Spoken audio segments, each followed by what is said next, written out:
সম্প্রতি ভারতের গুজরাটের আহমেদাবাদে এয়ার ইন্ডিয়ার উড়োজাহাজ বিধ্বস্ত হয়ে সব আরোহী নিহত হওয়ার ঘটনায় শোক জানিয়েছেন বলিউডের তারকারা। এই ঘটনায় শাহরুখ খান, আমির খান ও সালমান খান সহ অনেকেই ক্ষতিগ্রস্ত পরিবারের পাশে থাকার বার্তা দিয়েছেন। টাইমস অফ ইন্ডিয়া ও নিউজ 18 জানিয়েছে, বিমান দুর্ঘটনার পর শাহরুখ খান তার সোশ্যাল মিডিয়ায় লিখেছেন, আহমেদাবাদে বিমান দুর্ঘটনার খবরে গভীরভাবে মর্মাহত। ক্ষতিগ্রস্ত পরিবারগুলোর প্রতি সমবেদনা জানাই, প্রার্থনা রইল। আমির খানও এক বার্তায় লিখেছেন, এই মর্মান্তিক দুর্ঘটনায় আমরা গভীরভাবে শোকাহত।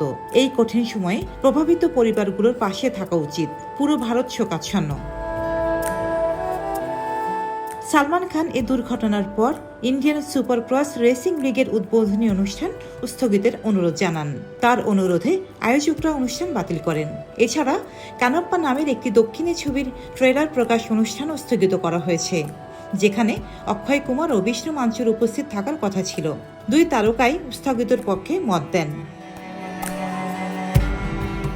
শোক প্রকাশ করেছেন রিতেশ দেশমুখ, পরিণীতি চোপড়া, অক্ষয় কুমার, কারিনা কাপুর খান, সানি দেওয়াল ও আনুষ্কা শর্মাও। প্রসঙ্গত, বৃহস্পতিবার আহমেদাবাদ থেকে 242 জন আরোহী নিয়ে লন্ডনের উদ্দেশ্যে উড্ডয়ন করার কিছুক্ষণের মধ্যেই জনবসতিপূর্ণ এলাকায় বিধ্বস্ত হয় এয়ার ইন্ডিয়ার উড়োজাহাজটি।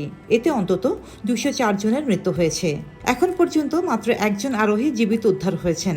তবে দুর্ঘটনার কারণ এখনও স্পষ্ট নয়। রোজিনা রোজি, দেশকাল নিউজ।